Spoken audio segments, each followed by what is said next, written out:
White people alive today are the victims of a terrible, terrible crime. And by victims, I don't mean that metaphorically. I mean it actually. And by crime, I don't mean it in hyperbole. I mean it factually, the victims of a terrible crime. And that crime is a crime of a fraudulent history. Somebody buried all the bodies, gave you the shining empire, told you to take the money and run because they might catch up to you, and don't look back. And now you're left alive around all these angry black people and all these angry brown people and all these angry red people who are looking at you like you owe them something. Because the color of your skin, something that you did not do personally, has been heaped upon you. And now it's a little bit scary, especially in these times, right? That's a terrible thing to do to somebody. Tim Wise, the author Tim Wise, likens it to if you inherit a company and everybody only tells you about the assets. No one tells you about the liabilities. What does that make them? That makes them a fraud. You can get thrown in jail for doing that. But the very same thing happens to people known as white people all across this world. And then you're taught that the people who don't have it as good as you, well, they just didn't try as hard. They weren't as intelligent. They weren't as good as you at some point in time. And you're asked to not think about it any deeper than that. Meantime, just make money, right? Dr. Joy DeGruy did a great talk about this, and I'm going to link it in here at the end. And she's talking about the effects of transgenerational trauma. Transgenerational trauma is when one generation goes through something really, really terrible, and then through the mechanism of environmental learning, through what the parents say, how they act, what they teach their children to avoid, their children inherit that very, very same trauma vicariously. It's been studied in Native Americans and the Holocaust survivors and the people who are the descendants of those who were bombed in Nagasaki and Hiroshima. And now the attention is finally getting paid to black people and the damage that we got from that, right? And it's funny because there's so many people like, well, why don't you just get over it? Why don't you just get past this? But these very same people oftentimes have experienced a trauma in their life that they're in therapy for right now. And it only took one event. Now, think about how many times a slave saw rape, got raped, saw murder, got brutalized, and really, really dehumanized. This was at least, generously speaking, a weekly occurrence. What makes you think that after 300 years of that we wouldn't inherit something from that? And better yet, what makes you think that after dishing out punishment for 400 years, you would go unscathed? I like to bring to mind this gentleman right here. Frederick Douglass wrote eloquently about exactly how he saw slavery change white people.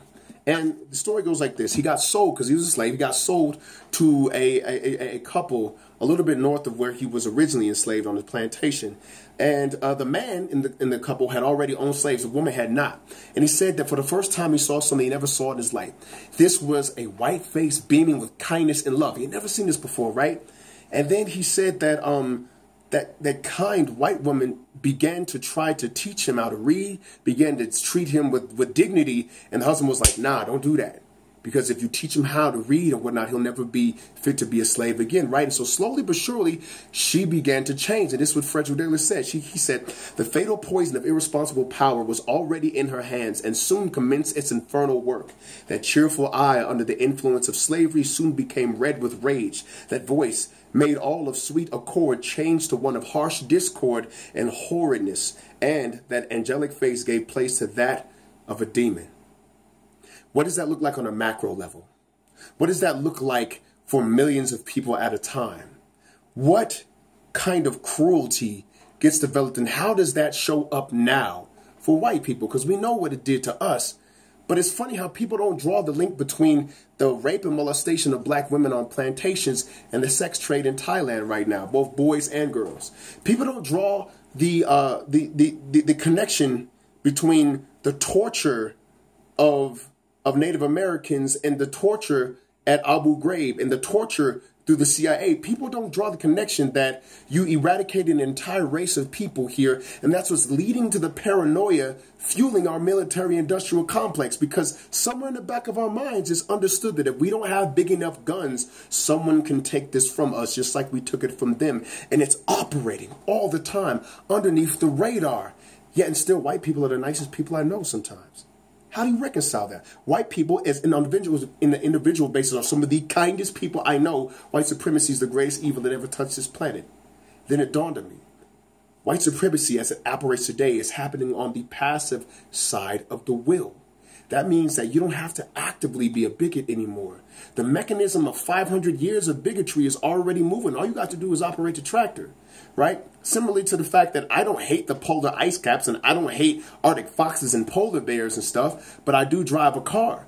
I'm not actively wanting to destroy them, but the emissions that I'm putting out into the air are falling there, and it is ending life. The same thing is happening on this racial basis right now. And I got to be very, very clear about this, because I said this in my reparations video. We're asked to be friends under the condition of lopsided resources.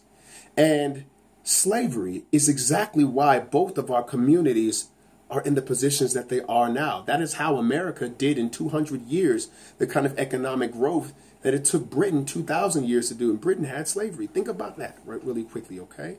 Because we want to heal, but we can't heal if you're always in denial. If we tell you our stories, if we tell you our pain, and that mechanism of denial just clicks on, and suddenly you're like, no, I want to deny it. Of course, nobody wants to look at dead bodies, man. Of course, nobody wants to look at what happened in the past because you did not personally do it. But the fact is that the average white family has 13 times the wealth of the average black family, and it didn't happen overnight. These things take time. And I want to say this, man. The habit of denial has cost white people quite a bit, especially at the hands of those who run this world. Do you think that the people who orchestrated 9/11 don't know that you will not acknowledge what's obvious in front of your face if given a somewhat plausible story? I mean, there have been mountains of academia denying the humanity of black people. Don't trust that stuff. That idea of drapetomania, they would name these things, was a slave that doesn't want to stay on a plantation, is obviously crazy, right? You obviously have something wrong with you if you don't want to be oppressed, if you don't want to be raped. And they would form conventions around this stuff, right? They would form scholarship around this. And it was all a lie based on the emotion of avoidance. Stop avoiding. Because if I can't get you to face this, you're going to back up the next Darren Wilson, and you're going to back up the next George Zimmerman, only to be made a fool of when you find out that these people were actually crazy to begin with. Let's see if we can heal. But I've done my healing work. I tell you right now, if you're white, my friend, it's because you are actually a decent motherfucker. I wouldn't mess with you if you wasn't.